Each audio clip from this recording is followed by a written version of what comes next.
Salut à tous, vous êtes sur Click et vous regardez Pouce, l'émission qui scrute les réseaux sociaux et qui s'intéresse à la culture internet. Aujourd'hui, émission spéciale NBA. Pourquoi émission spéciale NBA ? Tout simplement parce qu'il y a de plus en plus de gens qui suivent ce sport sur les réseaux sociaux. Il y a de plus en plus de gens qui live tweetent pendant les matchs durant la nuit. Moi, je trouve que c'est des oufs. La journée, on a tout un tas de gens énervés sur Twitter. Et la nuit, on a des vampires qui suivent la NBA. On en parle tout de suite avec des mecs que j'adore. Alors préparez vos wings, vos milkshakes et vos frites de patates douces. Pouce commence maintenant.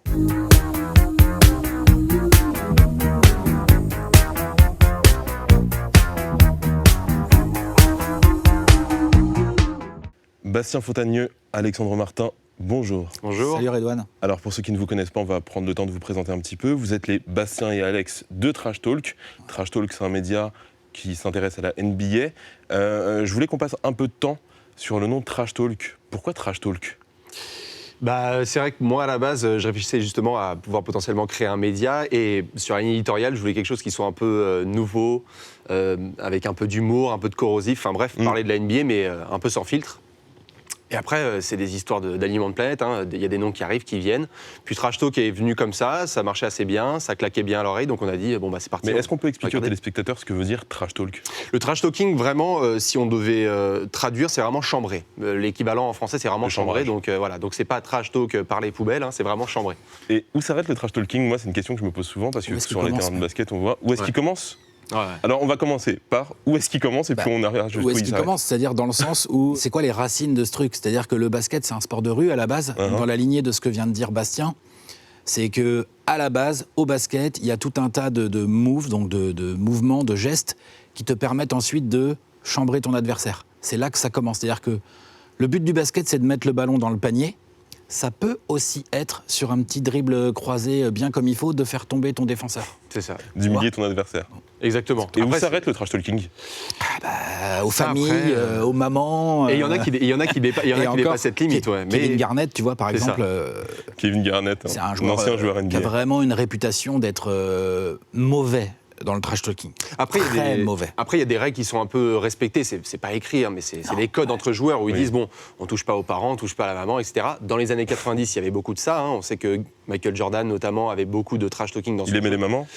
Et il s'occupait pas mal de la famille des autres joueurs. Reggie Miller aussi. Ouais, bien sûr. Des légendes comme ça qui se rentraient dedans. Donc, où est-ce que ça s'arrête ? C'est difficile à définir, mais il y en a aussi de moins en moins, parce que la NBA est aussi de plus en plus policée. Je pense qu'on aura l'occasion d'en parler, mais sur le trash talking, en tout cas, c'est un art et qui n'est pas limité au basket. Et moi, ce qui m'intéresse, c'est que le mot trash talk correspond assez bien à la réalité de ce que sont les réseaux sociaux et les médias sociaux aujourd'hui. Bien sûr. Vous êtes un média social, on va en parler. Vous êtes d'abord un site internet qui publie énormément d'articles très fouillés, plutôt bien écrits. Tu parlais d'un style corrosif, c'est très mordant. En réalité, il y a peu de médias sportifs qui s'adressent à leurs lecteurs de cette manière. Il y a peut-être SoFoot, mais vous êtes le seul avec SoFoot à parler de sport de cette manière.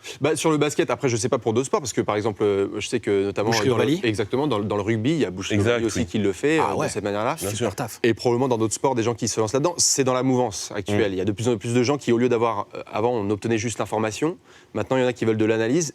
Et de l'analyse avec un certain style, avec une certaine patte. Donc là-dessus, le trash talking a sa place. Le côté corrosif, les plumes qui se permettent quelques vannes, etc., ça permet de prendre de la distance, de dire, écoutez, ce n'est que du sport. Clairement. Ouais. Clairement. À un moment donné, il faut se détendre. C'est-à-dire que quand tu dis machin a été genre ultra mauvais, a joué, a produit un match tout pourri et tout, ça va, c'est qu'un match de basket, le mec a été mauvais, on va pas non plus lui chercher des excuses ou juste se contenter d'analyser ses stats, non. Dans Trash Talk, c'est aussi pour ça qu'on se permet d'être corrosif, c'est parce qu'à un moment donné, tu peux être corrosif quand tu regardes, quand t'es passionné, ça veut dire que tu parles vraiment aux passionnés, c'est-à-dire que les passionnés sont corrosifs de nature. Quand on est au coin du bar, à un café avec des potes, qu'on parle de foot, de basket, de tennis, on est corrosif. On dit, moi je vois des mecs qui disent, tu vois, je sais pas, Benzema, rien à faire en équipe de France, ou Evan Fournier est pas bon au basket, tu vois. Genre. Mais c'est ça l'esprit trash talk, c'est de parler assez, comme on parle à ses potes de basket. C'est notamment de réduire, après, nous notamment, la mission et l'envie qu'on avait, c'était aussi de réduire l'espèce de distance qu'il y a entre le lecteur et le rédacteur. C'est-à-dire que souvent, il y a le rédacteur dans les médias traditionnels qui donne l'info et puis le lecteur juste il mange, etc. Alors que là, on essaie de la réduire pour avoir en fait cette espèce de proximité avec les lecteurs où En fait, on regarde les matchs comme vous, on est posé sur les canapés comme vous, on a des cernes de 3 km de long, on mange n'importe quoi, mais en même temps, on partage cette passion-là. Et d'ailleurs, vous parlez d'être posé sur des canapés, on va en parler. Trash Talk, ce n'est pas qu'un site, c'est aussi une chaîne YouTube assez puissante, une chaîne YouTube qui fait... Ça va. Bah, il y a plus de 100 000 abonnés sur Ouais, YouTube, et en plus de ça, il y a en moyenne 80 000 vues sur chaque vidéo, donc vous avez une communauté très active, très fidèle. On regarde à quoi ça ressemble Trash Talk sur YouTube. Game 5, Match 5. des finales NBA 2019. Air Canada Centre, en feu. Scotiabank, gang. On s'installe peinard. Beaucoup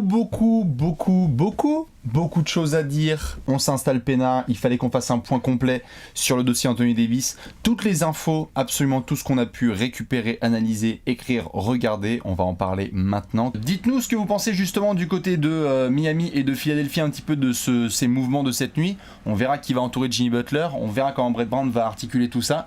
Et nous, on va enchaîner parce qu'il y a d'autres petites franchises dont on va gérer. Je sais pas. La Free Agency 2019 continue. Ciao, À tout ciao. de suite.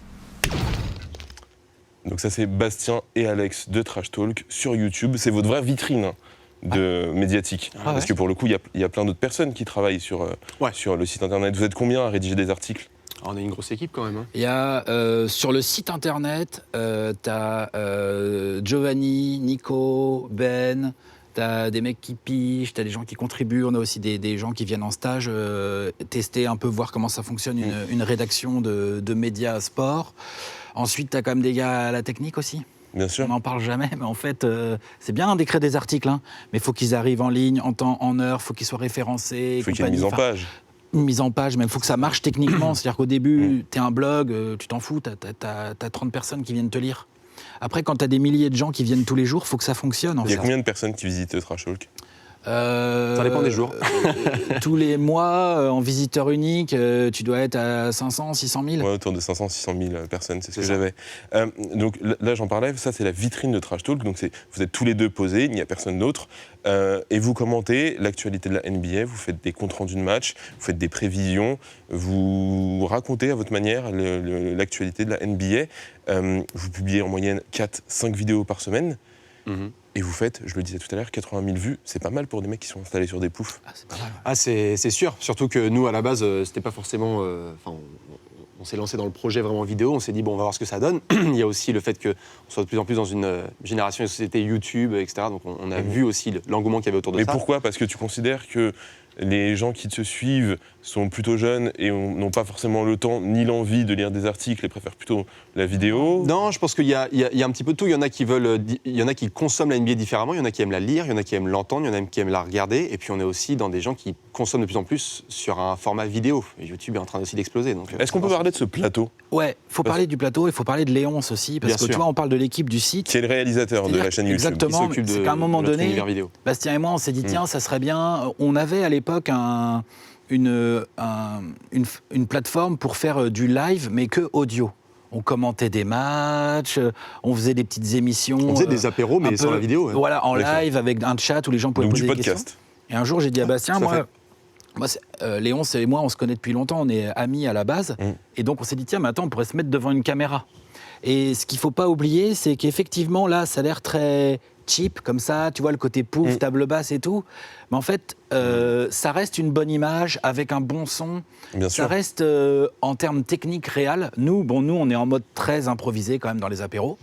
Mais en termes de technique et de réel, ça reste assez pro. Mais il y a un truc qui vous ressemble bien dans ces images-là, c'est la réelle proximité. Il y a on voulait du... Ça, C'est très c'était une zoomé, volonté de tu votre part? Évidemment, c'était voulu. Dès qu'on a regardé ce qui se faisait sur la NBA notamment, tout ce qui a été de l'ordre du costard, cravate, mort. plateau, c'est mort. C'est mort. On voulait que ce soit vraiment, et le nom va avec, ce sont des apéros. Donc en fait, on est avec vous. On est là, on dit bonjour, comment ça va? On a des cernes, comme je l'ai dit, de 3 km de long. Parfois, je sais pas, on s'enlève des crottes des yeux. Enfin, il y a un côté très Il y a des pluches. normal. Exactement, il y a des problèmes de Il y son. a des pluches, ouais, on les a vus. Il y a des problèmes de son, on s'en fout, on les règle en direct. Donc il y a ce côté en fait sans filtre qu'on a voulu avoir sur toute notre identité, que ce soit sur le site et en même temps vidéo. Ouais. Qui se ressemble assez bien avec la culture YouTube de toute manière. Exactement. Et On est ensemble. C'est ça. Et d'ailleurs, c'est la culture Trash Talk aussi, parce que moi, j'aimerais qu'on en fasse un peu la genèse. Le site existe depuis 2012, c'est bien ça? C'est ça. On va fêter les 7 ans, Ouais. là, dans quelques jours. C'est toi qui as créé le site, Bastien, avec Julien Potier. notamment, ouais. D'où ça vous venait? C'était parce que, à la base, c'est un vrai besoin de fans. C'est parce qu'il n'y avait pas assez de sites. Parce qu'il faut se souvenir, au début des années 2010, il y avait quand même assez peu de sites qui traitaient de la NBA tous les jours. Il y avait Basket USA, bien évidemment, mais en réalité... Et d'autres aussi, RPR, c'est un choix. et puis aussi les sites, je sais que par exemple Sport 24, pendant des années, a fait des comptes rendus de la NBA, mais il vous manquait ce petit quelque chose? Disons que moi, à la base, c'était vraiment un blog où j'avais pas du tout d'intention. J'avais prévu d'être prof d'anglais. J'ai pas prévu de devenir, en fait, à la tête notamment d'un média avec une équipe au top. Mais il n'y avait pas forcément l'envie tout de suite de vouloir créer quelque chose. J'ai juste vu qu'il manquait dans l'univers basket, déjà la nuit, la couverture de la nuit, parce qu'il manquait ça aussi avec l'avènement des réseaux sociaux. Et cette patte, comme on a dit, un petit peu corrosive. Donc, avec Julien, on en a discuté, on a dit, on va se lancer là-dessus. Et puis, très rapidement, on s'est rencontré avec Alexandre et avec les autres copains de l'équipe, donc Giovanni, Nicolas, David, Ben et d'autres. Et donc, c'est des passionnés qui aiment écrire. Il y a la passion du basket, mais tu as aussi, à la base, la passion de l'écriture. Julien, qui est notre webmaster, web design, architecte de site et tout, qui écrit pas. Tous les autres, à la base de Trash Talk, ce sont des mecs qui ont envie d'écrire, qui ont une petite plume différente. C'est ça. C'est hyper intéressant ce que vous dites, parce qu'il y a le mot passionné, et puis, tu l'as dit, il y avait cette couverture de la nuit. C'est vrai qu'on est arrivé à un moment où Twitter commence à exploser, et il n'y avait pas de live tweet. C'est ça, il n'y avait pas encore. Vous avez proposé le live tweet.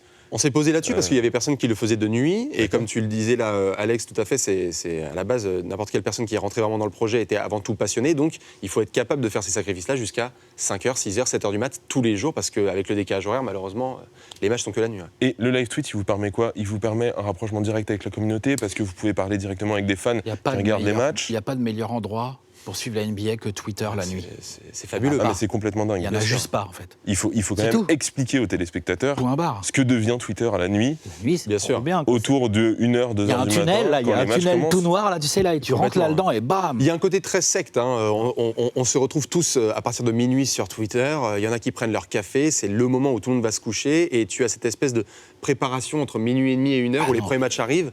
Et donc, cette espèce d'habitude, de routine fait qu'on se retrouve, on échange. Et pour répondre à ta question, les articles, c'est bien, les vidéos aussi, mais Twitter apporte ces courts formats en 280 caractères où tu peux envoyer tes pensées à la seconde. Et donc, quand tu fais un match, quand tu regardes un match, tu l'as dit tout à l'heure en mode PMU, qu'est-ce que c'est que ce shoot de merde? Qu'est-ce que c'est que ceci, cela? Donc, tu peux l'envoyer gratuitement et librement sur Twitter. Et puis, ça vous permet d'échanger avec les fans de la NBA, de vous prendre la tête. Proximité. Par moment, proximité, donc communauté. Ouais, exactement. Il y a une vraie communauté qui s'écrit autour du Trash Talk. Bien sûr. Il y a une communauté qui vous suit sur tous vos projets. Ouais. Bien sûr. Ouais, clairement. Il y a quelques temps, vous avez lancé votre livre. Ouais, le livre, tout à fait. Votre boîte de jeux. Le livre qui a vraiment été un vrai step-up pour nous. Ouais, c'est un tournant, ouais. Ah bon? Ouais, parce que... Il vous a permis quoi, ce livre? Plusieurs choses. Déjà, la première, je dirais, c'est un truc qu'on n'a pas abordé, c'est qu'aussi, on est corrosif, on est sur la faux, mais on est aussi des raconteurs d'histoire. Trash Talk. On aime bien raconter le sport. Les stats, c'est important. Les faits, c'est important. Parler des matchs et de l'actu et de savoir avec qui LeBron est sorti en boîte la veille et tout, c'est marrant et tout. C'est marrant aussi de se renseigner de pourquoi Pete Maravich, il a influencé Steve Nash, pourquoi il a influencé Stephen Curry et ainsi de suite. Mais vous êtes des spécialistes de la petite histoire dans la grande histoire de la NBA. C'est ça, on a toujours raconté la NBA à travers ses grandes figures, Kareem Abdul-Jabbar, Bill Russell, etc. C'est l'essence du sport pour moi. Les petites histoires? Les petites anecdotes qui font les grandes, ouais. C'est ça. C'est ça qui est génial dans le sport. Raconter l'histoire, c'est évidemment ce qu'on a voulu faire. Et comme tu le disais là, on est des bons raconteurs d'histoire. Ce que tu nous demandais là par rapport à ce step avec le bouquin, c'est qu'il y a beaucoup de projets qui se lancent sur le net. Maintenant, c'est une énorme plateforme où tout le monde se lance.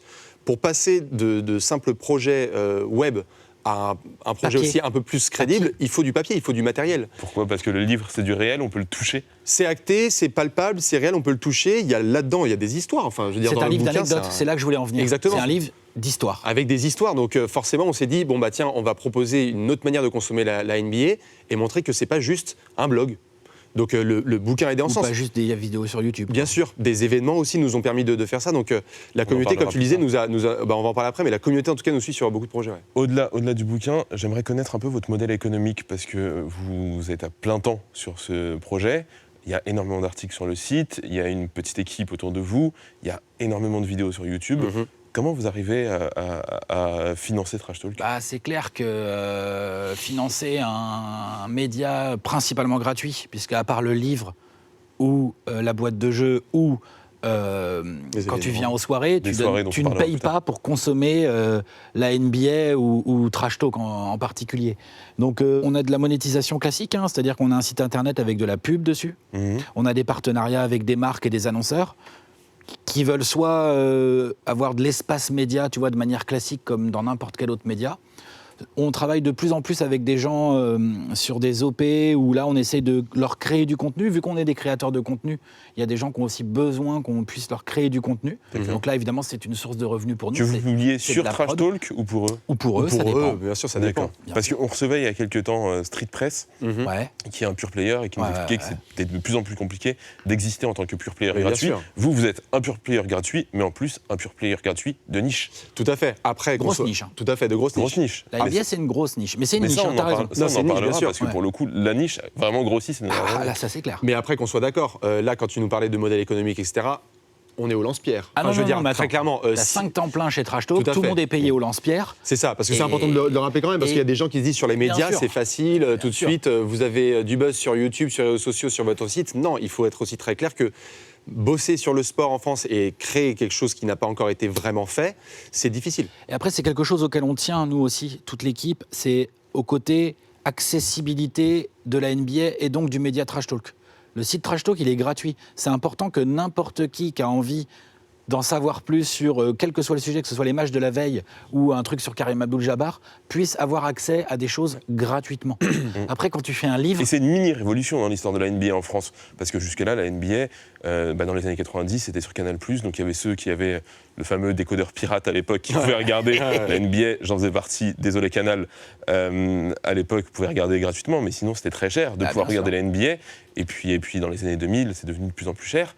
Et il y avait très peu d'infos gratuites et de vidéos notamment gratuites pour les fans de NBA. Donc là, c'était l'idée. Après, tu vois, tu parles de vidéos, YouTube, il y a des pubs sur nos vidéos qui rapportent de l'argent à YouTube, évidemment, et aussi à Trash Talk.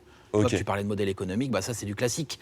Mais c'est que du classique en fait, notre modèle. Au-delà du modèle économique, au-delà de votre ton corrosif, au-delà de tout ça, il y a quand même un truc qui vous rassemble, je pense, c'est le kiff autour du sport. Parce que j'ai l'impression que de plus en plus de médias sportifs traitent le sport comme on parle du Brexit, comme on parle de n'importe quelle actualité politique, avec beaucoup de distance et très peu de kiff. Et vous, on sent que même pour un match complètement pourri, au hasard, Washington-New York, vous prenez énormément de plaisir et on le sent. Bien sûr, c'est comme on le disait tout à l'heure, il y a une passion à la base, on est tous passionnés de NBA, donc là par exemple quand pendant 4 mois on n'en a pas pendant l'été, on commence à gratter au niveau du sol parce qu'on se dit ça y est, la NBA revient, donc quoi qu'il arrive, on essaye de maintenir cette passion, cette flamme à l'intérieur parce que ça se ressent dans nos projets, nos initiatives et nos écrits, évidemment. Nous, si on commence, moi j'ai toujours dit, si on commence à se faire chier et à avoir cette passion qui chute, il va falloir se poser des vraies questions parce que c'est au cœur de notre réussite. Et comment maintenir le kiff d'octobre à avril, sachant que les matchs en France sont diffusés en pleine nuit? Tu parles pour nous?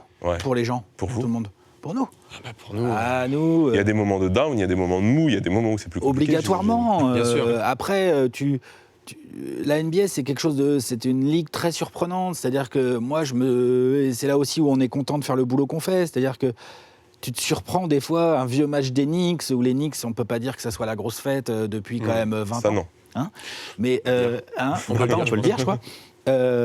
Mais n'empêche que de temps en temps, je me retrouve devant un match des Knicks où ça se bat un peu, même si ça joue pas bien. Puis le Madison Square Garden, il commence à vibrer. Et puis en fait, c'est une pure ambiance que tu retrouves nulle part ailleurs, quoi. Bien sûr. Donc ça, c'est énorme, tu vois. Et ça aide. Et même avec ça, moi je le répète souvent, la NBA, c'est quand même la plus grosse télé-réalité sportive qui existe. Je veux dire, les athlètes sont mis en avant, il y a des histoires de clash et de bif entre certains, il y a des rivalités, donc il y a quasiment pas un soir en fait où on s'embête parce qu'il y a toujours une rivalité entre un joueur et un autre. On a des joueurs européens ou français qui cartonnent, donc forcément on a tous les soirs quelque chose qui nous pousse à dire bon allez, je vais peut-être reprendre un café à 3h du matin pour essayer de bouger jusqu'à 8h. Café, on en parle, petit cadeau. Salut tout le monde, on se retrouve aujourd'hui pour une vidéo qui me tient particulièrement à cœur car j'ai une obsession pas forcément justifiée mais extrêmement présente envers le café. Je bois facilement 1 litre de café par jour, ce qui n'est pas forcément bien, hein. C'est pas parce que je fais quelque chose que c'est une bonne chose, parce que je vais peut-être avoir des commentaires là-dessus. On est à combien de litres de café, Bastien? Non, 3. Parce que c'est un gimmick sur Twitter. 3 cafés, un Oui, 3 voilà. litres. La Non, soirée commence toujours chez Trash Talk par un Bien tweet sûr. Allez café. Moi, j'ai lancé ça totalement spontanément et les gens ont commencé à suivre en envoyant des photos de café, de cafetière, de tiens, j'ai tel producteur qui fait du café. Oui, c'est important, mais il y en a plein qui viennent vers nous et nous disent comment ça se fait, comment vous pouvez tenir ce rythme, etc. Il n'y a pas de formule magique, il y a aussi du repos, mais oui, le café, il est évidemment au centre. Pour rester puis- comme ça, avoir la forme, c'est sûr. C'est comme tous les gens qui bossent de nuit. C'est-à-dire que, Mais vous bossez. Mais pour tous les fans qui vous lisent, c'est pas un travail. Et eux, ils sont réveillés et ils Ouais. suivent la NBA à de travers plus vos en tweets. plus, même dans les et fans les et dans la matchs. communauté, de plus en plus, vu que l'accessibilité aux médias est de plus en plus grande, de plus en plus les gens réalisent aussi le boulot que c'est de tenir un média sur du sport, quel que soit le sport. La NBA, il se trouve qu'avec le décalage horaire, ta journée, elle commence à 23h30 avec un café, C'est ça. et que le premier match, il est à 1h du matin et que tu vas te coucher à 8h30. À grosso, je schématise, tu vois. Donc forcément, le côté aller café... En fait, le truc qui est drôle, c'est pas aller café. Ce qui est drôle, c'est aller café à 23h30.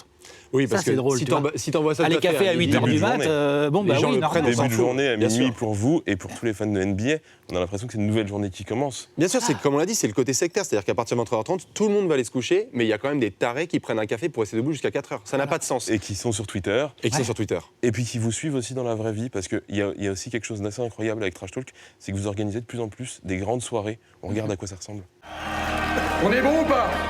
Oh, on est bon ou pas?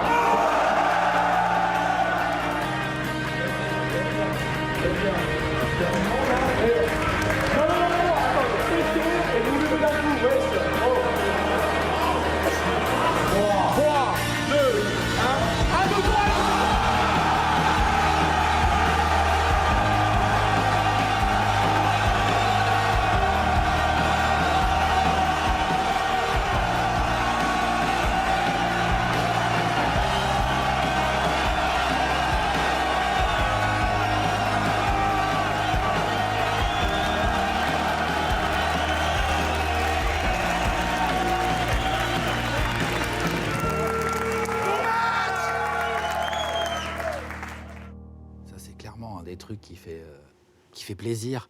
C'est Tu quoi vois, cette folie? Moi, rien qu'à revoir les images, hein, franchement, j'ai les Frisson. poils. Hein. Ah, frisson. Mais alors, Tu vois il faut expliquer aux téléspectateurs, c'est quoi? C'est 12 soirées de 300 personnes durant la saison dernière, c'est ça? Une soirée, enfin, sur les deux dernières saisons? Commencé quand ça a On Les a, deux dernières commencé, saisons. on a commencé il y a à peu 2017. près, ouais, on a commencé il y a à peu près 2 ans. On a Ouais. commencé par une petite salle à l'antenne où c'était une centaine de personnes. Ouais. Et puis quand on voit que 100 c'est pas assez parce que ça commence à être blindé, bah tu passes à 300. Donc on est passé par le flow notamment. Ouais. Et puis le flow, on a dit bon bah 300 en fait c'est pas assez, il va falloir qu'on triple. Et donc du coup on a fait le 13e art, on a fait une soirée à 900 personnes, ce qui n'avait jamais eu lieu en France. Et comme on le voit sur les images là, c'était Non. Donc Ambiance une c'était soirée dingue. où vous regardez tout simplement un match de basket. Alors, on Ouais. le regarde, mais aussi on l'a présenté. On était devant un peu sur scène parce qu'il y avait aussi ce rapport de proximité. Bien Donc sûr. les gens nous voyaient et on a fait un petit show comme ça avec T'as des gars, Avec des gars on a qui des venaient. quiz, on a des Bien sûr. lots à faire gagner, on a Rémi Réverchon qui est venu. Briscoe qui est venu nous montrer le basketball Rémi freestyle. Roverchon, un journaliste De NBA, Beansport, et ouais. Briscoe, qui est un joueur Et Briscoe, freestyle. c'est Tout à fait. champion du monde freestyle il y a quelques années et tout, donc il est venu nous montrer un peu comment on pouvait manier le ballon autrement qu'en shootant. C'est ça. Enfin, tu vois, Un c'est grand un peu, show, quoi. ouais. Et puis après, tu regardes les matchs, ouais. Tu regardes les matchs 900 entre fans. personnes et 900 personnes qui payent leur place Bien pour sûr. regarder, pour Tout à assister fait. à cette soirée. Bien sûr. Parce qu'il faut rappeler la chose, comme tu le disais là, sur le côté nuit secte. Intrinsèquement, un fan de NBA, il vit la NBA plutôt seul, malheureusement, parce qu'on ne va pas se retrouver à 1h30 dans un coin et regarder la NBA. Donc du coup, quand il y a la possibilité de se retrouver entre passionnés à un endroit et de vivre la passion ensemble, forcément que les gens vont se rassembler, et c'était une vraie envie de notre côté. Ouais. Les gars, je vous ai fait venir aussi, au-delà de l'envie de parler de Trash Talk, mais aussi pour profiter de votre expertise sur la NBA, parce que Allez, moi vas-y. j'avais envie qu'on parle d'un sujet, Vas-y. c'est la manière dont communique la NBA sur les réseaux sociaux, parce que ça a pas mal changé en réalité. Autour des années 2010-2011, la NBA a fait quelque chose d'assez incroyable. Elle a multiplié ses comptes sur les réseaux sociaux, alors YouTube, Twitter, etc. Et puis elle a publié tout un tas de vidéos.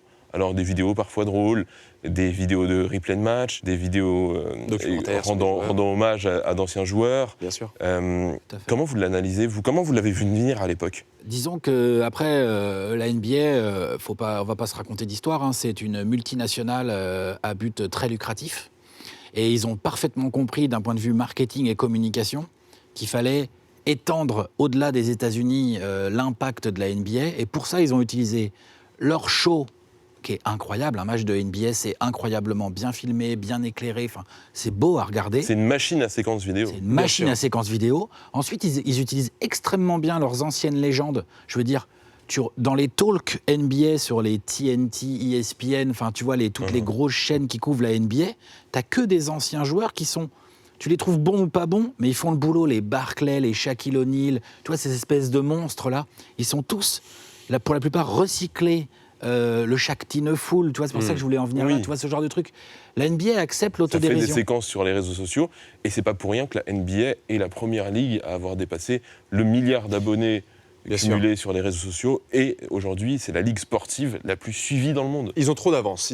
Sur les réseaux sociaux, ils ont vraiment de l'avance. Ils impliquent les fans, notamment quand il y a le All-Star Game. Les fans ont la possibilité de pouvoir voter pour les joueurs. Bien sûr, les All-Star Games, c'est le match de référence. Toutes les vedettes. Tout à fait. De la NBA. En milieu de saison, ouais. Et puis on a eu aussi, et ça c'est un coup du sort assez positif pour eux et assez chanceux, c'est il y a des joueurs comme Stephen Curry qui débarquent et qui sont donc faits pour les réseaux sociaux. C'est-à-dire qu'il y a des joueurs aussi qui sont faits pour... Explique-nous ça, parce que je trouve que c'est hyper intéressant. On a un joueur comme Stephen Curry, par exemple, qui débarque en NBA, donc très spectaculaire, qui shoot de loin, qui casse les règles du basket. Qui fait des séquences incroyables. Et qui sont des séquences parfaites pour les réseaux sociaux, c'est-à-dire une séquence de 5-8 secondes où il humilie un joueur. Le basket est fait pour ça. Le basket, c'est un sport rapide où les séquences sont courtes et ça peut très bien être clippé pour ensuite se retrouver sur Instagram. Un dunk, un crossover. Et l'exemple de Curry est très bon parce qu'en plus, Curry, c'est un joueur auquel tu peux t'identifier. C'est ça. C'est-à-dire, j'adore LeBron James. C'est pas un monstre. J'adore physique. Michael Jordan. J'adore, je sais pas moi, des images de Hakeem Olajuwon. Je trouve ça incroyable. Je me sens pas trop capable de faire la même chose, tu vois. Je pense que c'est un peu tendu, ne serait-ce qu'athlétiquement. Stephen Curry, c'est extrêmement dur, ce qu'il fait, attention. C'est incroyable, c'est une révolution de ouf. Mais t'as cette sensation que tu peux t'y entraîner. Shooter de loin, quoi. Et la NBA a vraiment misé là-dessus. Il y a un côté... Ils se sont dit, on peut l'avoir lui en porte-drapeau de la NBA. On va faire en sorte que tous nos réseaux sociaux soient aussi axés sur lui. Et on le voit notamment aujourd'hui quand tu aimes la NBA et que tu veux en consommer, tu vas sur Twitter, tu vas sur YouTube de la NBA, tu peux avoir de l'image. Tu peux voir gratuitement. Exactement. Et ce que je trouve hyper intéressant, c'est qu'au-delà du contenu posté par la NBA, il y a aussi le contenu que tous les fans peuvent poster, notamment Trash Talk. Vous publiez tout un tas de vidéos sur votre Twitter. Bien sûr. Des vidéos de matchs de basket de NBA. Pour n'importe quelle autre ligue, exemple la Ligue des Champions, n'importe quel compte aurait sauté à la seconde qu'on aurait partagé une séquence de vidéos pour des questions de droit d'image. La NBA est plutôt laxiste et laisse les fans partager les images. NBA et ses partenaires, parce que ça veut dire que TNT, ESPN, ceux qui payent des tonnes et des tonnes et des tonnes... Beansport en France. Beansport. Après, nous, sur notre site, on reprend beaucoup les vidéos de Beansport. Tout à fait. Je reviens juste sur les réseaux sociaux, vas-y Bastien, sur les réseaux sociaux, c'est un poil différent parce que tu prends les vidéos des autres, en fait. Oui. En fait, tu partages la vidéo de quelqu'un. Je reviens juste sur ce que je disais, laxiste. Je dirais pas forcément laxiste, je crois que la NBA aussi a conscience c'est une volonté de la part de la pub gratuite, c'est aussi de la bonne pub, donc forcément la NBA dit allons-y, ouvrons les portes, les gens vont partager des images et des vidéos, ça peut poser des problèmes en effet au niveau des droits, mais on va avoir de plus en plus de communication dessus, donc allez-y. Je voulais juste vous lire la citation d'Adam Silver que j'ai retrouvée en préparant l'émission. Il disait il y a quelques années « Mon idée est qu'à l'avenir, ces entreprises, les réseaux sociaux, vont progressivement chercher à faire du live premium de sport afin de se différencier de leurs concurrents. Donc nous continuons de cultiver nos relations avec eux. » C'est hyper malin. D'ailleurs, il y a quelques années, on s'en souvient, la NBA avait lancé un match sur Facebook en Inde. Oui, c'est vrai. Pour les fans indiens. Bien sûr. Et ça avait eu un succès fou. On a eu ça. Cet été, la NBA a proposé sur des matchs d'été, parce qu'il y a des matchs entre jeunes joueurs qui arrivent, matchs de préparation. Ils ont proposé sur leur logiciel qui s'appelle le League Pass pour pouvoir regarder les matchs, d'avoir une caméra qui est en fait le téléphone de quelqu'un qui est au premier rang. C'est-à-dire que si vous avez le premier rang et vous filmez le match, vous êtes en fait un canal de diffusion. C'est un niveau d'avance et de réflexion que les autres ligues et les autres compétitions sportives n'ont pas. Dernier mot sur le sujet. Je suis tombé sur une interview de toi, Bastien. Tu disais un truc hyper intéressant. Tu disais la NBA. Qu'est-ce que j'ai dit? Qu'est-ce qui s'est passé encore? La NBA a quelque chose en elle de numérique. Parce que dès le départ, la NBA a utilisé énormément de chiffres, énormément de stats. Bien sûr. La NBA est une ligue numérique. Tu peux m'expliquer ce que tu as voulu dire par là? Disons que notamment, le sport déjà, le basket, c'est impossible de le voir et de le vivre sans du chiffre. Et donc forcément, la NBA a voulu miser dessus et s'est dit, on va... Quand un joueur va faire une grande performance sportive, on va pas forcément mettre ses images en avant, mais on va surtout mettre sa performance numérique, parce que les gens vont pouvoir quantifier. On aime bien pouvoir ranger et trier les choses. records. Les records. On aime bien dire lui est meilleur que lui parce qu'il a fait ceci, cela. Il y a tout le temps les débats de comptoir sur le foot, mais notamment sur la NBA, on se dit ouah, lui il a mis 30 000 points et lui il a mis 15 000 rebonds. Ah, mais ça anime les discussions Il y sur a les réseaux. tout le temps, Exactement. genre, machin est le premier à être à C'est le premier de l'histoire, 22 300 points, plus 8 300 rebonds, plus interception, plus tu sais, à tel pourcentage. Avec une chemise rouge. Voilà, c'est donc ça. c'est tu le vois. premier de l'histoire. C'est le premier de l'histoire. J'aimerais qu'on reparle Fait des rire, ça. fans sur les réseaux sociaux parce qu'il y a des fans qui animent des comptes hyper intéressants. Il y a notamment tous les comptes fans d'équipes franchises. de franchises de la Ouais, NBA. grave. Il y a un compte fan pour les fans des Lakers en France. Toutes les Il y a un franchises, compte hein, fan je crois, pour on toutes leur- les franchises. on leur compte Pour de le fans Heat, français. pour les Knicks, Ah, etc. ouais, ouais. Moi, je voulais qu'on accueille Valentin Feuillette. Lui, il anime le compte des Detroit Pistons. Salut Valentin, Eh ben salut. animateur du compte Pistons France. Oui. Première question d'abord pour commencer. Tu as 20 ans 19. 19, ouais. Presque 20 ans dans Presque quelques 20 jours. ans, dans quelques jours. Comment on peut être fan à 19 ans donc des Detroit Pistons, sachant qu'ils galèrent depuis maintenant 15 ans? Il est vrai que c'est pas un choix facile. Pour la petite anecdote, tout est parti donc en 2007 grâce à mon grand frère D'accord. qui jouait donc à NBA 2K7 Ouais. à l'époque. Et à l'époque, il n'y avait pas le mode mon joueur classique comme on peut voir aujourd'hui, où on D'accord. crée son joueur pour faire carrière en NBA. Il y avait le mode draft fantasy, où c'était une draft classique avec les joueurs actuels. Et mon frère avait drafté au poste d'arrière, donc Rip Hamilton, le joueur emblématique des Pistons des années 2000. Et quand j'étais môme, bah, ce jour-là, il me faisait marrer juste parce qu'il avait un masque. Donc tout part en fait du joueur avec un masque. Tout C'était part de juste- Rip Hamilton et de son masque. et de son masque. Je trouvais ça. Parce qu'il porte un masque sur le visage Exactement, comme un super-héros en réalité. exactement, un masque C'était un masque de de protection au protection, départ qu'il a gardé. Tout à fait. Et quand j'ai commencé un peu à suivre la NBA ou à jouer aux jeux vidéo sur la NBA, je voulais juste l'équipe De Rip Hamilton. voilà, du gars avec le masque, pour citer la périphrase. Et au fil des années, j'ai appris à découvrir un peu l'histoire de cette franchise, même l'histoire de la ville, qui est très importante, ce lien Bien entre sûr. le sport et la ville à Détroit. Et j'ai appris voilà, que les valeurs de l'équipe, avec l'époque des Bad Boys, c'est cette équipe qui aimait Une équipe, être détestée. Une équipe ensemble. virile. Un peu trop virile parfois, à la limite du Moi, légal. peut-être. j'aimerais te demander juste un truc. Tu animes principalement le compte Oui. Twitter. Il y a d'autres personnes, si j'ai bien Évidemment, compris. maintenant on est 7. Maintenant, vous êtes plusieurs, mais vous faites énormément de live tweets de matchs. Mhm. Toi, contrairement aux deux gaillards qu'on a en face, c'est pas ton métier. Non, pas encore. J'espère un jour. Mais... Donc, mais tous les matchs des Pistons sont la nuit. Comment Ouais. tu t'organises avec ta vie et ton activité nocturne? On va dire que c'est vraiment, à l'origine, c'est un, je pense comme Bastien et Alex ici présents, je pense que c'est un choix de vie. Ça demande des sacrifices, je pense. Moi, j'ai créé le compte en juin 2014, donc à l'époque, j'allais sur mes 15 ans, donc j'avais 14 ans. Et donc, ouais, j'étais au collège, quoi. Et je me suis dit, voilà, moi, j'en ai marre de vivre la NBA trop seul qu'avec mon frère chez moi, ou qu'avec quelques potes. Je dis, voilà, j'ai vu la communauté qui commençait à naître, en règle générale, grâce à des médias comme Basket USA ou Trash Talk en 2012, etc. Et moi, je me suis dit, bon, bah voilà, très tôt, j'ai commencé à suivre avec mon compte perso l'équipe Trash Talk, etc. Et j'ai senti voilà, un potentiel pour créer quelque chose en France. Je me suis dit, peut-être la NBA, si on se met tous ensemble, ça peut grandir. Et donc voilà, à l'origine, voilà, j'ai dit, on va créer mon compte sur mon équipe, pouvoir partager l'info, la diffuser, l'analyser, débattre avec d'autres fans en France.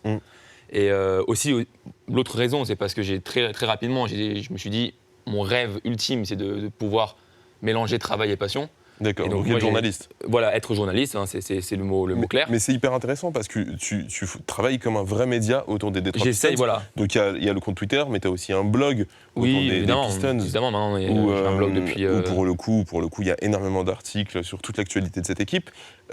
C'est ça qui m'intéresse avec Twitter, c'est que c'est un agrégat de tout un tas de fanzines. À l'époque, on avait des fanzines. Et ben là, il y a tout un tas de fanzines. N'importe quel fan NBA peut devenir son propre média. Mais c'est vrai ce que tu viens de dire là. Les comptes de fans de franchise en France, comme fait Valentin, mais comme il y en a un par franchise, grosso modo, tu les connais et tout. Même Oui. plusieurs par franchise. C'est vrai ce que tu viens c'est vrai ce que tu viens de dire, Redouane, travaillent comme des médias à leur échelle, tu vois. Après, avec les moyens, il y en a qui ont un site, il y en a qui ont une chaîne YouTube. Toi, tu fais des périscopes, je crois. Ah ouais, une fois par semaine. Tu vois, voilà, ce genre de choses, tu vois. Et du coup, c'est un taf de médias, en fait. C'est beau à voir, hein, d'ailleurs, qui est, cette relation. qui est agrégé autour de la NBA. Je veux dire, en France, genre comme le Bassin, il y a plusieurs comptes de fans de franchise par franchise NBA, quoi. Les Pistons, dingue. vous êtes 2, si je dis pas de Oui, bêtises. on est 2, oui. Voilà. Ah, la Pistons, Enfin, tu vois, Il y en a il y a 2 deux, qui ont des Pistons, et puis peut-être qu'il y en aura 4 par la suite. les Spurs, il y en a 12. Il y en a 13, le Thunder, il y en a 25. Non, mais évidemment, il y a cette émulation qui est hyper intéressante, et c'est fou de voir à quel point, notamment, comme tu l'as dit, tu vas avoir 20 ans, il y a cette régularité et discipline dans ce travail, parce que c'est un travail. C'est un travail. Et souvent, il y en a qui voient ça et qui disent c'est bon, c'est sa passion, ça doit être un loisir. Non, je pense que toi, tu le dis toi-même, c'est un vrai travail, ça demande de la discipline, des sacrifices. Ouais, c'est sûr. Hein. Moi, les premières années, c'était assez difficile. C'est sûr que de suivre le rythme, parce que contrairement à certains fans NBA, moi, j'ai jamais su dormir avant les matchs. Moi, je suis le genre de personne, quand il s'endort, il s'endort. Ah, mais Faut pas chacun me- a sa technique. Exactement. Donc moi, j'ai... Donc toi, tu veilles jusqu'à la fin du match. Ça va, les C'est Pistons, ça. c'est souvent à l'est, c'est à 1h du matin. C'est ça. On va dire que moi, je reste...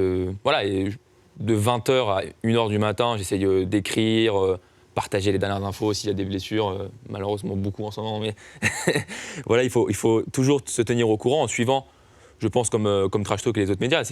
On doit avoir nos propres sources que l'on sait fiables aux États-Unis. Moi, je pense à toute la presse locale du Michigan avec qui je discute souvent, notamment pour le Detroit News, etc. Ah, t'as Et, des contacts avec des journalistes Voilà, de notamment, Détroit. surtout Detroit News, c'est ceux D'accord. où j'ai plus de contacts. Et parfois, il m'envoie un message privé, il me dit voilà, Valentin, tu sais que on n'est pas encore sûr, mais normalement, Blake Griffin ce soir, il joue pas ou parce qu'il a une blessure au genou. C'est dingue. Et il me C'est donne dingue, un peu. Et, Les correspondants, quoi. un peu comme des correspondants, voilà. Musique.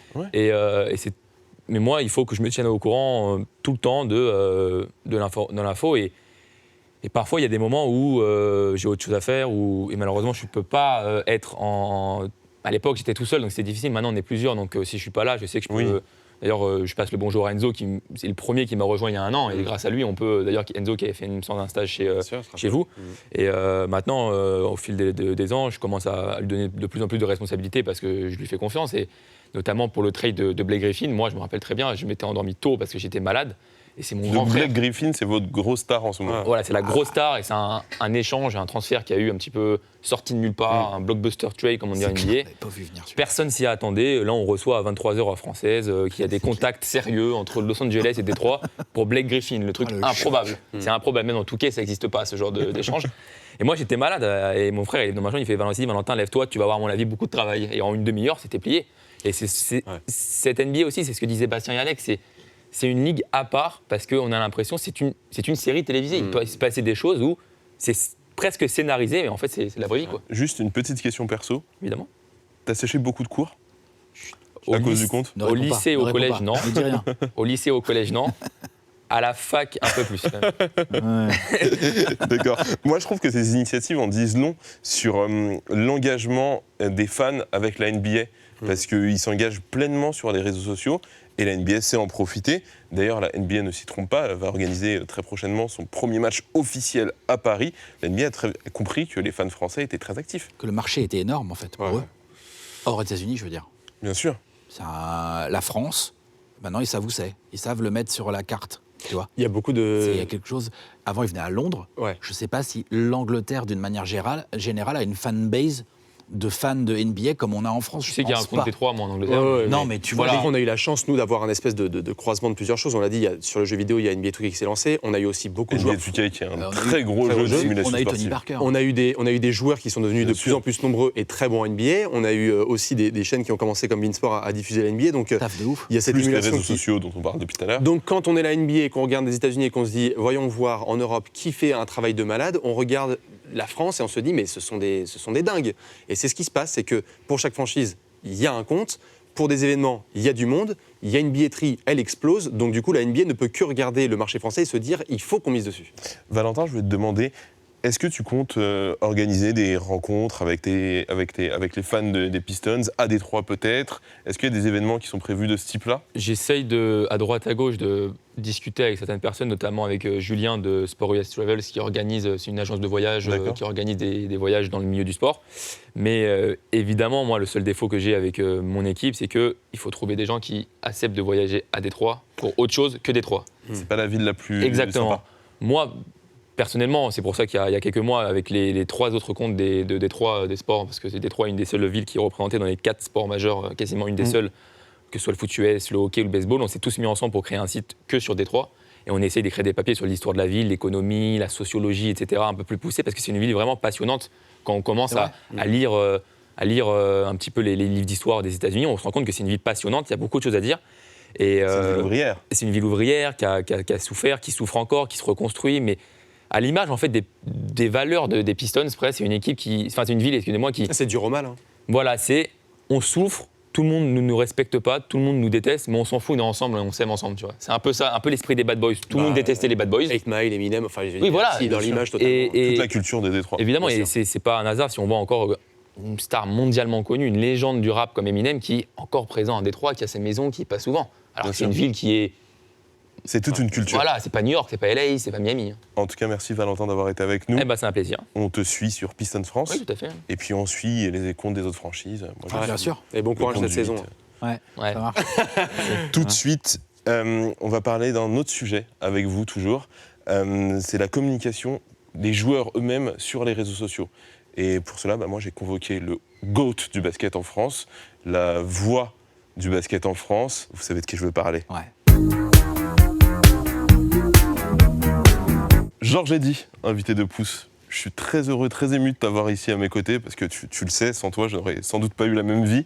J'ai fait ce métier à force de te regarder. Je voulais que tu sois à nos côtés parce que Georges Eddy, voix historique de Canal+, voix du basket en France. Tu as commenté les Bleus récemment, tu nous as tous fait rêver, et puis tu commentes toujours les matchs pour Canal+ Afrique. Et je voulais que tu sois parmi nous parce que je sais que tu suis avec attention toute l'évolution de la communication des joueurs, notamment toute la communication, tous leurs engagements politiques. Moi, je voulais te demander, avec l'arrivée des réseaux sociaux, toi, tu as vu ça, tu suis la NBA depuis très longtemps, depuis bien plus longtemps que nous, comment tu analyserais cette évolution de la communication ? Est-ce que tu penses qu'ils sont rapprochés de leur public, les joueurs ? Est-ce que tu penses que les joueurs NBA sont beaucoup plus francs, beaucoup plus transparents qu'auparavant ? Bonne question. Déjà, merci de m'inviter. Je me sens entouré par mes enfants, là. Vous avez invité le papy. Le papy est là et les enfants, c'est une réunion familiale. Passe de torche. Et d'ailleurs, je crois que c'est la première fois que j'ai fait une émission où c'est moi le mieux habillé sur le plateau. Regarde. Alors ça, c'est Pardon. vraiment C'est pas une toujours grande toi le mieux première. habillé. Pardon? C'est pas toujours toi le mieux habillé, genre. Bien sûr. Rarement même. Ok. Je me fais souvent chambrer. Bah, non, Alors, la casquette, c'est communication. toujours classe. Dis-moi. Déjà, c'est un sujet formidable. Je pense que nous sommes les premiers en France à avoir fait, par exemple, les questions sur Facebook Bien sûr. dans la nuit avec Xavier Vaution à la fin des années 90 Exactement. pour être en interactivité avec les abonnés de La fin des Canal années pendant 2000 les à l'époque. directs. Oui, 2000. Début 2000. Ouais. Mais après, tout le monde a copié un peu le principe et c'est bien cette interactivité. Donc Mais les joueurs, la manière dont tu veulent communiques. être aussi, entre guillemets, interactifs avec leurs fans. Mais bon, c'est quand même une communication archi-contrôlée. On se rend compte avec l'histoire entre Daryl Morey et la Chine qu'il faut faire très Bah oui. attention à ce qu'on dit. Je voulais qu'on en parle. Le tweet de Daryl Morey, donc Daryl Morey, c'est le patron Général de la manager des franchise, Rockets. le manager des Houston Rockets, qui a tweeté il y a quelques temps Son soutien au à sujet Hong Kong. de son soutien à Hong Kong.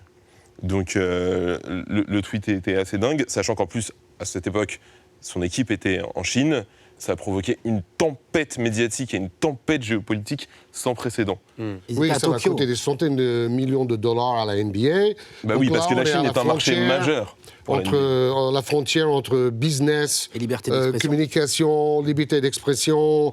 Mais bon, il faut quand même pas s'étonner que la Chine, c'est quand même un régime communiste totalitaire. Mais t'es d'accord Ils que- rigolent pas.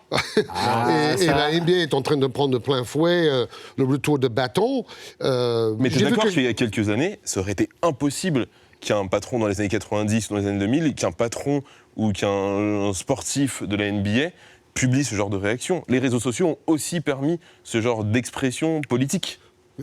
On pourrait presque dire que ça permet ce genre d'erreur.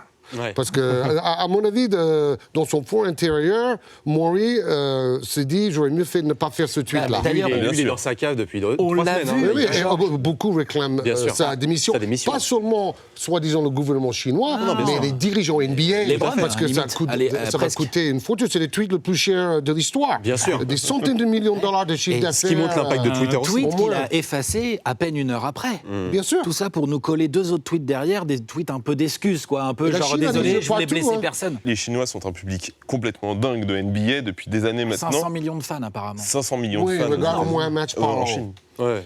Et surtout, mais bon, la grande société Tencent, ils ont un deal qui se compte en centaines de millions de dollars par an.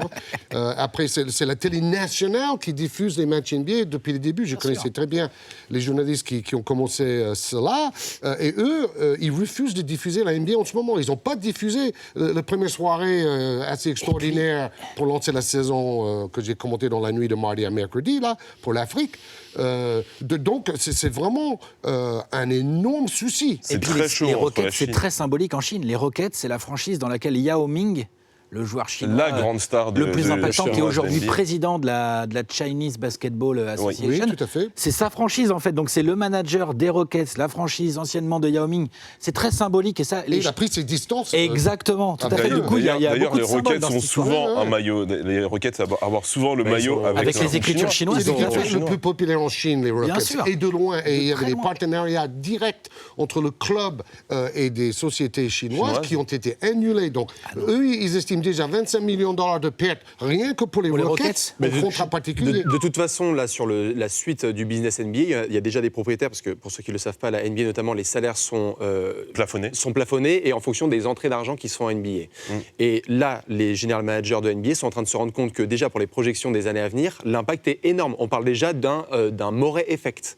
C'est-à-dire qu'un tweet va toucher carrément les salaires des joueurs. Donc c'est pour ça qu'il y a ce qu'on appelle ce shitstorm international où non seulement les propriétaires, les Chinois, mais aussi les joueurs NBA se disent « Oh, ça a quand même un impact sur beaucoup de leviers ». T'es à Ça cheval va baisser le salary cap. T'es à simplement. cheval Exactement. entre de la géopolitique, du business, mais il y a aussi la liberté d'expression qui vient se glisser là-dedans. Et entre sûr. deux pays qui n'ont pas du tout Et des, d'historique en pays, plus. hein. et des pays qui ont un historique, voilà, c'est ça. Et- C'est-à-dire que c'est pas, je sais pas la France et l'Espagne, on a un historique avec l'Espagne, mais il est très sportif. Là, Bien la sûr. Chine et les États-Unis, Non, non, c'est- Il y a un historique qui va bien géopolitique. au-delà du Oui, mais sport. attention, Apple, Google et tout ça, ils fabriquent tous leurs produits où Là-bas, En mais Chine. Nike Ouais, bien aussi, sûr, tu vois, toutes les Donc, grandes marques. le lien entre la Bah, il Chine est et comme les ça. États-Unis, Bien c'est sûr. comme ça Mais sur le plan business. Mais ce n'est pas les mêmes valeurs sur le plan Mais moral et politique, c'est clair. tu parlais de liberté d'expression. Moi, je trouve que les réseaux sociaux ont permis aux joueurs et aux patrons de franchise, on l'a vu, enfin aux général managers de franchise, de s'exprimer. On a vu notamment LeBron James prendre position sur tout un tas de sujets. Sur la Chine, il a été plus discret. Il est un peu plus Ah oui, malin. Il a été mauvais même. Il a surtout pris position pour Nike. Pour sortir du cas chinois, LeBron James s'exprime depuis des années sur Twitter, sur ses opinions politiques, sur des sujets de société. Grand Et communicant. tant mieux. Un grand communicant. Local. Bastien, Les États-Unis aussi. C'est-à-dire que LeBron Oui. touche à beaucoup de sujets, comme il dit, qui sont close to home. C'est-à-dire c'est quelque chose qui le Connais touche. Là, on est sur quelque chose d'international, où il a dit je ne vais pas m'exprimer parce que je ne connais pas tout le contexte. Donc il faut aussi séparer Et les je choses. vends énormément de chaussures en Chine. Voilà, elles sont Bien fabriquées sûr, là-bas. bien sûr, bien C'est sûr. comme Michael Jordan avec les Républicains. Même Pareil. les Républicains la fameuse achètent phrase. les Est-ce que chaussures. tu peux nous citer la phrase de Michael Jordan au milieu? C'était au début des années 90. Oui, il a dit même les Républicains achètent mes chaussures. Donc il voulait pas prendre position je pour veux les pas prendre démocrates. position pour les Politique, éloigner. Il a été très clair. Et c'est un peu la même position que LeBron par rapport à la Chine en ce moment. Mais je suis d'accord. Heureusement que LeBron a pris position Kaepernick. contre les violences policières contre les Voilà. jeunes noirs. Ou Ça Kaepernick, nous le rappelle genou à Jabbar et Bill Russell pour aller encore plus loin. Bien C'est sûr. une grande tradition. Beaucoup plus dans la NBA. Parce Mais que il dans les renoue autres sports avec- américains, ça n'existe pas. Mais Vous c'est n'avez très pas la politique. liberté de C'est une parole. ligue qui aime la politique, la NBA. Mais il renoue avec cette Les joueurs. tradition, parce que dans les années 90-2000, les joueurs se faisaient assez discrets. LeBron, sur quand ce il sujet. insulte Donald Trump sur Twitter, c'est public. Parce que Quand il lui dit you bum, tu vois, c'est quand même à un président, tu Mais vois. parce que c'est aussi voulu, avec le boss de la NBA. C'est-à-dire qu'il Exactement. il faut se rendre compte aussi que avant on était sous un régime qui était aussi à David Stern, qui était le boss de la NBA. Là, on est passé à Adam Silver, qui prend aussi beaucoup d'actions sociales pour l'évolution aussi de C'est l'image des de la NBA. démocrates, pour faire simple. Exactement. Non, mais c'est exactement. Mais ça va dans ce sens. Et donc, du coup, lorsqu'il y a des mouvements sociaux aux États-Unis, Adam Silver dit vous ne voulez pas aller. Et la tradition, c'est qu'un champion va par exemple à la Maison Blanche. Adam Silver, qui est donc le boss de la NBA, a dit si vous ne voulez pas aller à la Maison Blanche maintenant qu'il y a Trump, vous avez la possibilité de porter des t-shirts à échauffement qui envoient des messages, vous pouvez, serrer les coudes comme on l'a vu aussi, soutenir le mouvement Kaepernick. Donc la NBA essaie aussi de soutenir les joueurs dans ce qui est très global, c'est-à-dire la marque NBA est aussi défendue par les joueurs. Curry, Exactement. LeBron, ce sont des marques. Et Ils il y a sont eu un toujours en All-Star avance sur Game. les autres, Le bien All-Star sûr. Game à Toujours. Charlotte. Le All-Star Game à Charlotte qui a été reporté à cause de La loi LGBT. La loi loi LGBT LGBT, votée en Caroline du Nord. Ouais. Hop, il a dit bah non, on n'ira pas à Charlotte du coup. Et il a été Ah déplacé. mais oui, il s'engage, la NBA. Donc il s'engage, à il fond se positionne. Oui, sur mais certaines actions. dans certains cas, Ah bah, Bien sûr, et on a eu plein de cas comme ça. t'as une frontière, quoi. On a vu Donald Sterling aussi. Enfin, il y a beaucoup de Bien positions qui sont prises par NBA. Donald Sterling, ancien propriétaire des Clippers, qui avait tenu des propos vraiment racistes par rapport à Magic Johnson notamment. Ils qui l'ont est dans ce viré. public. Ben, Ils ont ils bien l'ont fait. Ils Il y a l'ont eu- pas viré. Ils l'ont obligé à vendre 2 milliards sa franchise, le pauvre petit monsieur. Ils l'ont Oui. viré. Hein, il a mais pris Oui, mais que bon, des il a milliards. eu dégagé aussi- et c'est tant mieux. Ouais, Il y a eu bon, enfin, aussi voilà. du coming out. On a vu Jason Collins, qui a été le premier Bien athlète sûr. afro-américain qui a fait son coming C'est out, vrai. notamment sur son homosexualité. Donc la NBA veut avoir cette image-là et qu'on se rende compte aujourd'hui qu'il y ait ce shitstorm par rapport à la Chine et que la NBA soit obligée de reculer. Ça affecte leur image. Et donc là, en ce moment, elles essayent, notamment les instances NBA, de nettoyer ça parce que ce qui s'est passé avec Daryl Morey, là, c'est un vrai coup pour eux. C'est un vrai coup contre eux. Un coup d'image aussi. Un coup Ouais. d'image. Après, on a vu que la Chine avait un peu rétropédalé aussi, les gouvernements. C'est-à-dire qu'ils, d'un côté, ils serrent la vis. Ils serrent la vis d'un côté sur le côté on va pas vous diffuser, on va annuler des matchs et tout. Et de l'autre côté, ils préparent déjà le terrain parce qu'ils ont aussi, eux, ils font très attention aussi, eux, à leur image. C'est-à-dire qu'en interne, ils s'en fichent un peu. C'est un peu moins les rois de la com, les Voilà. Chinois. Donc il y a eu des rétropédalages D'autres un peu méthodes, hein. malheureux, tu vois. C'est-à-dire que la Chinese Basketball Association, elle peut pas non plus se passer de la NBA, tu vois. C'est un peu plus compliqué que Oui, ça. tout le stars, c'est des anciens joueurs NBA. Exactement. Donc tu vois, genre donc il y a beaucoup d'intérêts qui sont mêlés là-dedans. Au milieu de ça, il y a un tweet de Daryl Morey qui est resté une heure sur Twitter, un truc comme ça. Je dis, c'est resté Qui a une heure. foutu un bordel pas possible. Voilà, donc C'est très assez particulier incroyable. comme situation. On ferme la parenthèse chinoise. Je voulais qu'on parle de Donald Trump. Pardonnez-moi, de LeBron James, le lapsus. Oh la vache. Qui lui parle de Donald qui Trump. lui parle régulièrement de Donald Trump, Pas la même s'est coiffure. lancé dans un média social depuis quelques années avec son associé Interrupted, où il partage de nombreux contenus et où il laisse la possibilité aux joueurs, aux sportifs, Tout à fait. de s'exprimer sur des sujets sociétaux. Tout à fait. Là, par exemple, c'était LeBron James lui-même qui s'exprimait. I know these kids basically more than they know themselves. I've walked the same streets. I've rode the same bikes of the streets that they ride on. I went through the same emotions, the good, the bad, the adversity, everything that these kids are going through, the drugs, the violence, the guns, everything that they've gone through as kids, I know. And for me to be in a position where I have the resources, I have the finance, I have the people, I have the structure, and I have the city around me, why not? Why not continue to do great things where you can help the youth, you can help the next, Barack Obama or Michelle Obama, you can help the next, Sean Diddy Combs or Jay-Z, you can help the next, LeBron James, you can help the next, whatever the case may be. Ça, c'est LeBron James et LeBron James sur ses sujets de prédilection. Moi, ce qui m'intéresse, Il avec- parlait de l'école qu'il a créée à Akron. Là. Et d'une Et ce manière qu'il fait est générale. extraordinaire. Il est très généreux, Il aide les jeunes. très partageur. La société en général ferait bien de s'inspirer un peu du comportement de LeBron. Puis il s'appuie sur son expérience personnelle. LeBron James, c'est un gars qui a grandi sans père. Bien sûr. Et donc lui, c'est quelque chose qui prend très à cœur d'aider les jeunes qui sont un peu plus défavorisés. Défavorisés. Père drogué, il dormait sur le canapé de ses Voilà, cousins exactement. quand il pouvait trouver une place. Ouais, Le non. pauvre. Mais ce que je trouve hyper intéressant avec cet exemple-là et ce média-là, c'est que LeBron James, petit à petit, s'affranchit des médias traditionnels. Moi, j'ai un exemple en tête. En 2010, quand il annonce son arrivée au Heat de Miami, The Decision. il l'annonce, ESPN. The Decision, ça a fait office de référence pour Pour une comme connerie. séquence médiatique. Pour C'est une mauvaise com C'est une vraie totale. connerie. Après, pour son arrivée au Heat de Miami n'était pas une connerie, on a adoré. Mais pour le coup, The Decision, c'était sur un plateau de télé, sur ESPN. 2018, LeBron annonce son arrivée aux Los Angeles Lakers. Il le fait sur les réseaux sociaux. Tout à fait. C'est la tendance historique. Lui a cassé des barrières. Lui a cassé vraiment des barrières par rapport aux méthodes qu'on connaissait sur le marché. De faire cette émission-là. D'ailleurs, je le rappelle, cette émission, les frais qui ont été, l'argent qui a L'argent que été ça a récupéré rapporté a été donné. déversé Ouais, dans des tout à associations. fait. Donc souvent on parle aussi d'argent qui a été Bien sûr. cumulé, c'est aussi pour des associations. Là, 2018, ce qui s'est passé, Los Angeles, c'est intéressant que tu le soulignes, le choix n'est pas fait pour rien. C'est-à-dire que LeBron aussi veut devenir de plus en plus actif sur le social, la politique. On a vu, il a ouvert une école. Et on a le vu aussi- business. Tout à fait. Business. Il est Il a été producteur de présent films. notamment aux côtés de Hillary Clinton quand il y a eu sa campagne, quand il était dans l'Ohio avec elle. Donc les choix de LeBron sont portés vers ça. Et récemment, il y a eu une loi en Californie, si je ne dis pas de bêtises, qui a été passée pour que les athlètes amateurs, donc en NCAA, puissent toucher des sous Oui, oui. là-dessus. C'est LeBron notamment avec son média qui diffuse les images d'un des membres Bien sûr. proche du gouverneur Qui qui pousse dans ce signe sens. ce bill-là. Donc LeBron veut dépasser les barrières qu'on a connues et que toi, tu as probablement connues avec Bill Russell notamment, au niveau politique. Oui.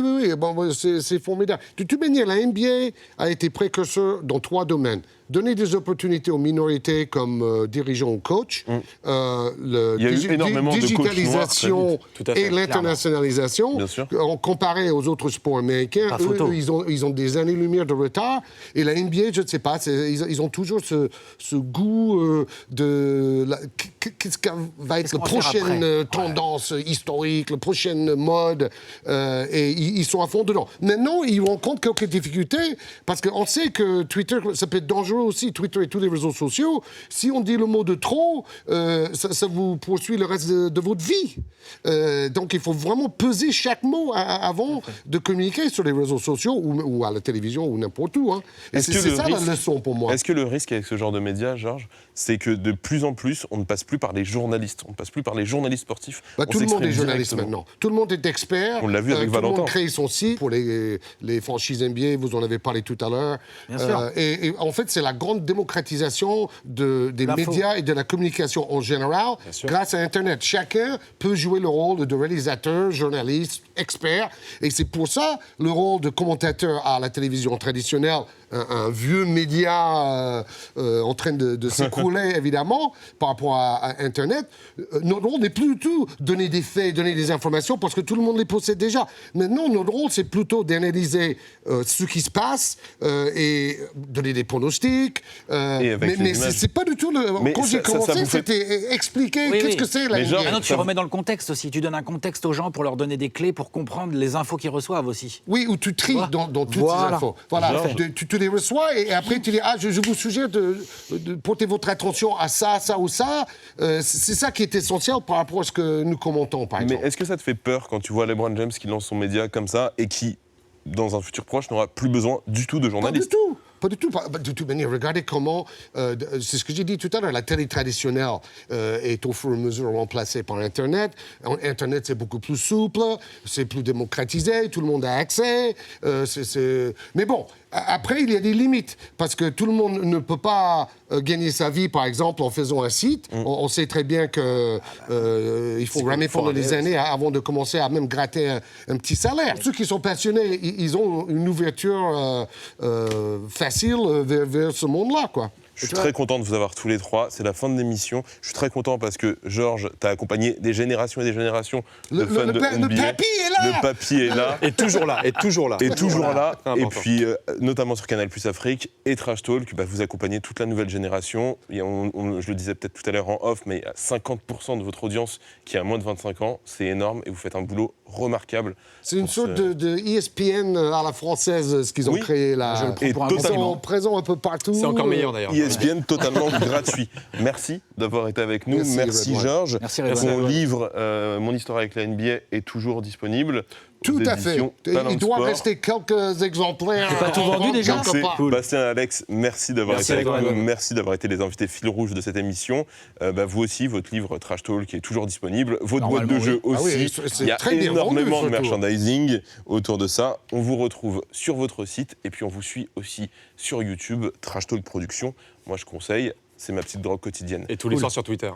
Merci à vous d'avoir été là. Merci. À vous d'avoir regardé l'émission. C'est terminé. On se retrouve bientôt. Pouce en l'air. Restez sur Click. Prenez soin de vous.